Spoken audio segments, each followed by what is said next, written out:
pessoal, tudo bem? Estamos aqui em mais um Bastidores Intelectuais de um Psicoterapeuta. Eu sou Paulo Benzoni, sou psicólogo clínico de abordagem cognitiva comportamental e hoje eu gostaria de estar conversando com vocês a respeito do burnout. O burnout que tem sido muito veiculado na mídia de modo geral. Principalmente nesse período, né, de home office pelo qual nós passamos ou ainda estamos passando, esse período de incerteza nas relações de trabalho. E muitas pessoas parecem estar buscando informação a respeito do burnout, até para entenderem o que está acontecendo com elas próprias. Eu acho que muita gente está se sentindo esgotada. Até porque o home office ele tem uma característica que, a princípio, parece ser muito positiva, né? Você não ter trânsito, você não ter que se deslocar da sua casa. Mas vocês já perceberam que no home office, por vezes a gente acaba produzindo mais do que no trabalho tradicional presencial? Por exemplo, as reuniões que ocorrem em trabalho, quando eu trabalho presencial, sempre há alguns minutos de atraso. E as reuniões online, dificilmente você tem atrasos para iniciar as reuniões. Além do que, você está em casa cuidando de filhos, cuidando dos afazeres domésticos, ao mesmo tempo que você está trabalhando.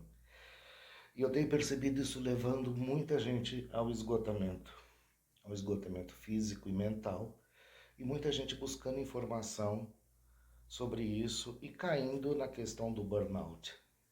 Então, por isso que eu gostaria de estar conversando sobre burnout com vocês hoje. Vamos lá, né?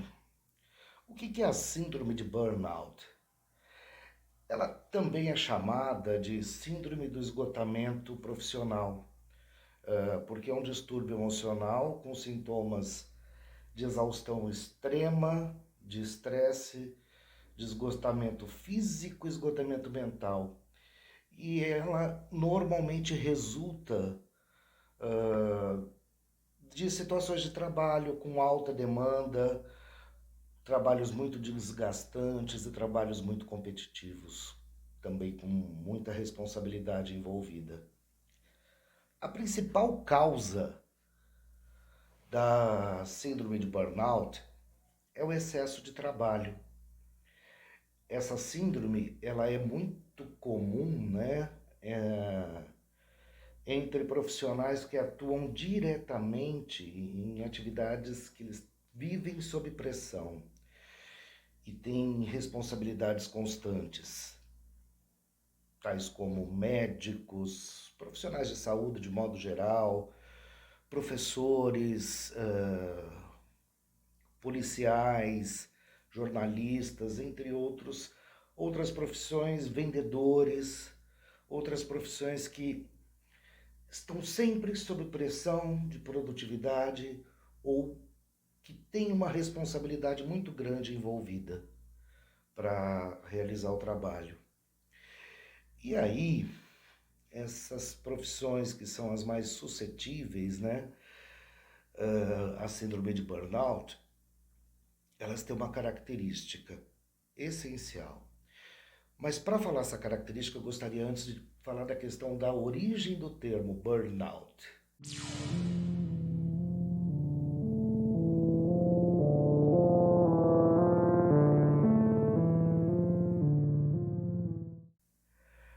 Pois é, muita gente fala síndrome de Burnout como se fosse francês. Mas não é burnout, é burnout. Por quê? Porque vem do inglês. E o que significa burnout? Burn é queimar-se, out é fora. Então, em uma tradução ao pé da letra, seria algo do tipo queimar-se de dentro para fora. Essa é a tradução que eu particularmente gosto de fazer e uso para clarear os meus pacientes quando eu estou diante de algum caso disso. Agora, por que queimar-se de dentro para fora? Porque a pessoa que passa pela situação de burnout, um dia ela foi muito quente por dentro. Esse é um dos principais ingredientes para o desenvolvimento da síndrome de burnout. Quando eu falo quente por dentro, eu me refiro ao grau de dedicação que essa pessoa tinha ao seu trabalho, o que essa pessoa tem ao seu trabalho. Álvaro Tamayo, um pesquisador da área de saúde mental e trabalho, do qual eu gosto muito, trabalhou na Universidade de Brasília, na UNB. Certa vez eu tive acesso a um trabalho dele onde ele colocava de forma muito clara que há uma relação direta entre o grau de envolvimento e comprometimento com as questões relativas ao trabalho e a probabilidade do desenvolvimento de doenças mentais, de transtornos mentais relacionados ao trabalho. Ou seja, o que ele estava querendo dizer com isso, né? Que quanto mais comprometido eu estou com o meu trabalho, maior é a probabilidade de eu adoecer mentalmente em função daquele trabalho pelo qual eu estava comprometido. Eu sempre fui comprometido. Eu tive acesso a esse documento, a esse artigo de Tamayo, na época que eu estava fazendo o meu mestrado, e o meu mestrado foi uma análise de clima organizacional, né, de ambiente de trabalho e estresse numa metalúrgica. E nós eu identifiquei isso no estudo de caso que eu fiz para o mestrado. Então, é aí que entra a questão do queimar-se de dentro para fora, do ser quente no trabalho, a pessoa estar quente, começar a queimar-se internamente. Veja, uma pessoa que atua nas áreas de saúde, educação, segurança, jornalismo, entre outras, são áreas que, se você não estiver comprometido com o seu trabalho, você não vai conseguir um bom resultado. E por isso que essas profissões elas acabam sendo mais propensas. Muitas vezes elas exigem um processo de doação, às vezes até de abnegação. O trabalho ele não sai de forma adequada se você não estiver quente, se relacionando de forma quente, comprometida com ele. Nós somos quentes no trabalho quando nos dedicamos, quando vivemos o trabalho como parte de nós mesmos. E isso, externamente, é visto como uma motivação extrema ao trabalho, é visto de forma positiva. Agora, claro, temos que estar motivados ao trabalho. A motivação é ótima, mas alto lá, né? Pera lá. Nós não podemos deixar as nossas vidas pessoais de lado. Então aqui nós temos o primeiro ingrediente visível do burnout, né? Excessiva motivação ao trabalho. De onde vem isso? Isso vem de características pessoais, de características de personalidade, que podem predispor a pessoa ao burnout.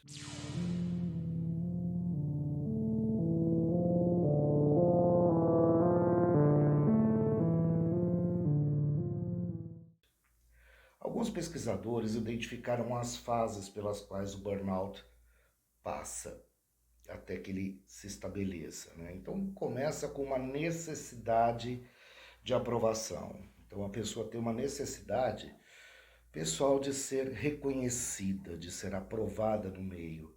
E o trabalho representa um ambiente muito, na nossa sociedade capitalista, né? Ele representa uma forma de você ser reconhecido. Dessa necessidade de aprovação, a pessoa começa a absorver muitas atividades, muito trabalho. E aí a gente tem uma segunda fase da pessoa ficar com excesso de trabalho. Como ela está com excesso de trabalho, ela deixa a vida pessoal dela de lado. Então, relações familiares, relações com amigos, lazer, ela vai deixando isso tudo de lado e ela até percebe, né, que há conflitos entre tudo isso, mas ela nega esses conflitos. Aí ela passa a ter uma revisão de valores para o lado negativo, vamos dizer assim. Não, os princípios têm que ser seguidos, novos princípios, temos que viver o trabalho, etc, etc. Ela começa a pensar de uma forma diferente. Dessa revisão de valores, ela entra numa fase onde ela começa a negar que existem problemas acontecendo com ela. As pessoas em volta até chegam a apontar, olha, segura a barra aí, ó, dá um breque aí. Mas não, as coisas começam, ela nega que possa estar tendo algum problema. Ela considera que ela está motivada. Consequentemente, se ela está negando, ela começa a entrar em conflitos sociais e entra num isolamento social. Ela se isola socialmente, até para dar conta de todo aquele trabalho que ela tem. E aí ela vai mudando o comportamento. Chega uma hora que ela se despersonaliza, ela perde a personalidade dela, ela se mistura com o trabalho. Ela deixa de ter a sua identidade própria e ela passa a ser o trabalho. É o que a gente chama de despersonalização. Isso é seguido por um vazio interno que pode culminar em características de depressão, um quadro depressivo, e finalmente se estabeleceu o burnout. E aí é a situação de exaustão física e emocional completa.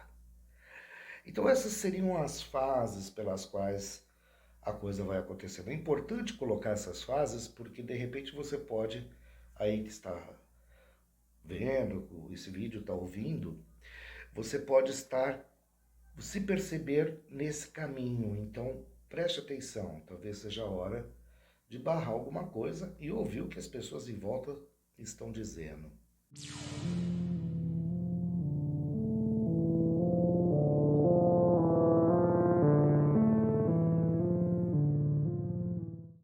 Quais são os sintomas, né?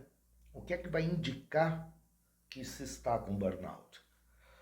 Cansaço físico e mental excessivo e constante, dor de cabeça frequente, alteração no apetite para mais ou para menos. É interessante que há uma alteração muitas vezes de apetite para alimentos doces, né? Insônia, dificuldade de concentração em coisas até pequenas muitas vezes, um sentimento de fracasso, de insegurança, uma negatividade constante. Começa de repente um sentimento de derrota e de desesperança, né? Além do humor se alterar repentinamente e segue-se isolamento, fadiga.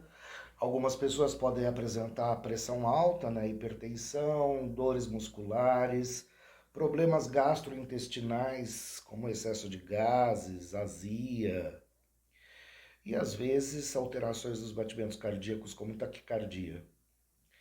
É lógico, a pessoa não vai ter tudo isso ao mesmo tempo e numa alta intensidade. É preciso identificar, e aí é um profissional de saúde mental que vai poder identificar isso,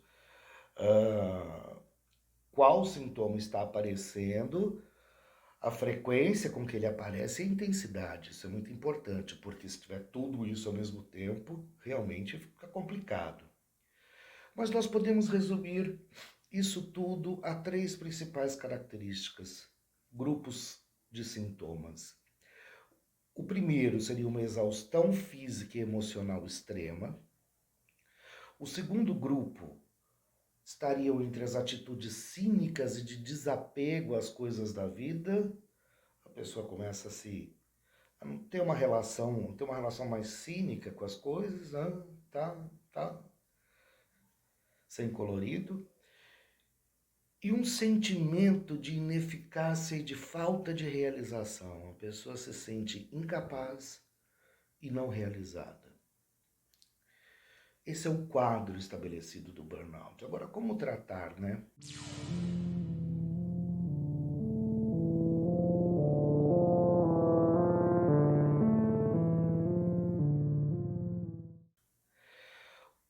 O tratamento do burnout envolve, sobretudo, psicoterapia.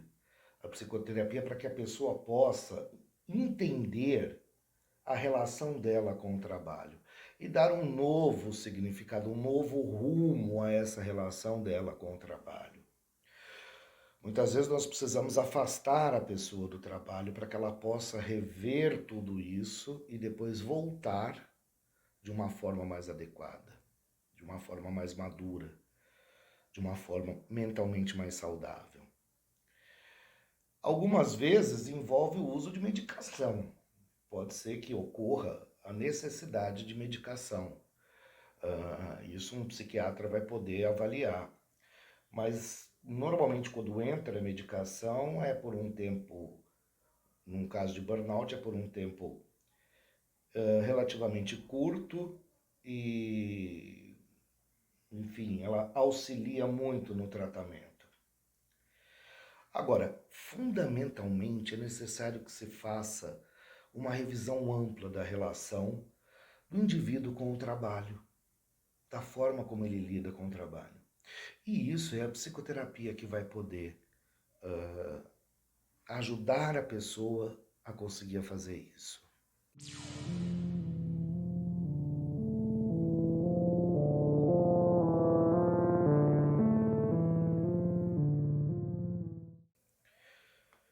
Mas a melhor forma, né, é a gente estar prevenindo o burnout, a gente se prevenir para que ele não ocorra. E como prevenir, né? Então vamos lá algumas dicas. Avalie constantemente como anda a sua relação com o seu trabalho. Essa é a principal prevenção e talvez a mais difícil de ser realizada. Que você tem que parar e ver como está a relação sua com o seu trabalho. Ah, mas se eu não estiver muito ligado ao meu trabalho, eu posso perder o emprego e como é que eu vou viver? Como é que eu vou cuidar da minha família? Como é que eu vou cuidar dos meus filhos? Existem vários trabalhos. Então, avalie como está a sua relação com o seu trabalho. Esse é o principal ponto. Não é fácil, mas é necessário. Veja, nós vivemos numa época de muitos desafios, né? Muita competitividade e os modelos de gestão de pessoas nas empresas, eles estimulam a competitividade, eles colocam desafios porque esses desafios, eles vão gerar motivação. Agora, observe o quanto que você está comprando esses desafios e o quanto da sua vida pode estar sendo deixada de lado em função desses desafios que lhes são colocados. Mantenha, então, uma vida com limites. Limites ao trabalho, limites às horas de trabalho, quantidade de trabalho e limites para que você tenha uma vida familiar, uma vida social saudável. Nós não somos só trabalho. Nós temos família, temos amigos, temos as nossas horas de lazer. Nós somos seres amplos. Nós não podemos nos restringir somente ao trabalho. Outra dica importante para prevenir não só o burnout, como o estresse e tantas outras doenças, né, é praticar atividade física regular. Em especial atividades aeróbicas e ao ar livre. Agora, atividades que lhe sejam prazerosas. Eu tenho a minha atividade que é prazerosa, que é o ciclismo. Alguns pacientes meus correm. Pessoas que eu conheço têm um prazer imenso correndo. Outras pessoas que conheço têm um prazer imenso fazendo circuito dentro de academia. Outras caminhando. Mas enfim, é aquilo que te dá prazer, faça uma atividade física. Contemple a natureza, contemple a vida, a natureza que está à sua volta. Nós ficamos nesse e deixamos passar belezas da natureza que estão aí ao nosso redor, uma árvore frondosa. Nesse momento que eu estou gravando esse vídeo, nós estamos no período da florada dos ipês amarelos. Pare, olhe para um ipê amarelo, olhe para uma árvore, pássaros, estão todos por aí. Nós fazemos parte dessa natureza. Dê um tempo. Procure ter uma alimentação equilibrada. Não vou entrar em detalhes com relação a isso, eu não sou nutricionista, mas rica em fibras, com equilíbrio lá dentro da pirâmide alimentar. Agora, a melhor forma de lidar com o burnout é prevenindo. E para prevenir, é importante que adequemos todos os nossos hábitos de vida. É um quadro sério. Se você se identificou nesse vídeo com alguma coisa que possa estar te levando a esta situação, pare, pense, reflita e, se preciso for, procure um profissional da área de saúde mental. Não deixe que a coisa se avolume. Espero ter contribuído para vocês com dicas, com informação. Um grande abraço a todos. Nos vemos no próximo Bastidores.